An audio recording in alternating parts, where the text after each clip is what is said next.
The excellent image stabilization is the great strength of the GoPro, at least since the Hero 6. It has been further improved on the Hero 8. What's new is that you can now set different intensities of stabilization.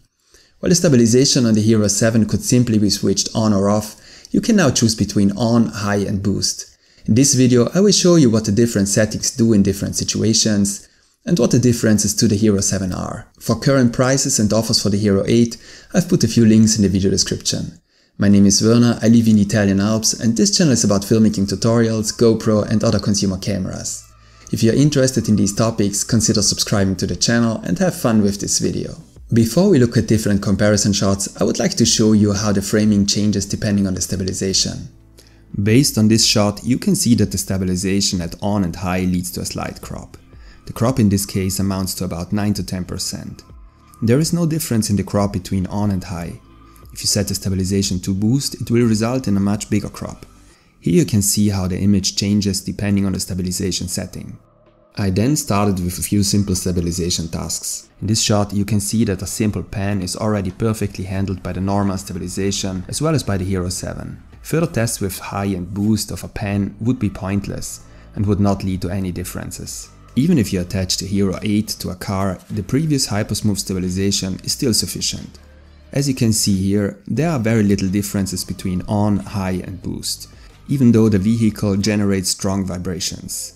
After all, the Hypersmooth stabilization of the Hero 7 was already excellent. In this vlogging situation with the GoPro on a pole, it's similar. There is hardly any difference between the Hero 7 and the Hero 8 in standard mode. Further comparisons with the Hero 7 therefore seem pointless to me. In the high mode of the Hero 8, however, the up and down movements are slightly better compensated. In the boost mode, the image is even a bit steadier.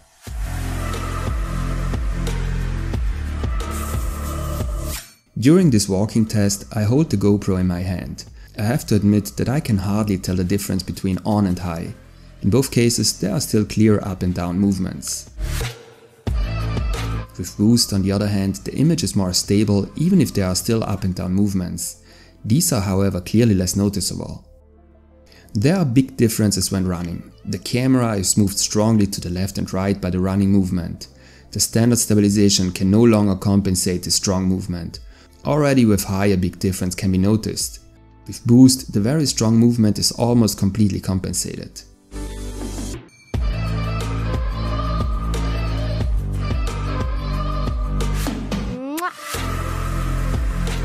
In this shot, I mounted the GoPro on the handlebar of the bike. The bike generates enormous vibrations on the handlebar on the trail downwards. Don't let the decreasing image quality distract you. These situations with thousands of small leaves and details often lead to compression problems, especially on YouTube. While the many small vibrations are already well compensated by the standard stabilization, you can see that with the stabilization set to high, that even larger movements are better compensated.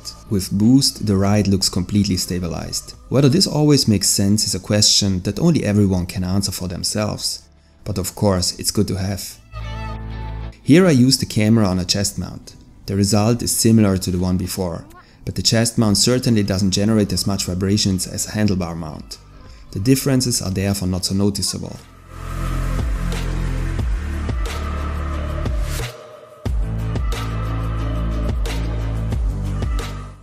Finally, I would like to show you a short clip with 2.7K and 120 frames per second. On the Hero 8, the stabilization is finally available in this resolution and frame rate. I'm looking forward to testing this setting when skiing. With this I would like to say goodbye for today. If the video was interesting for you, give me a like as feedback and see you next time.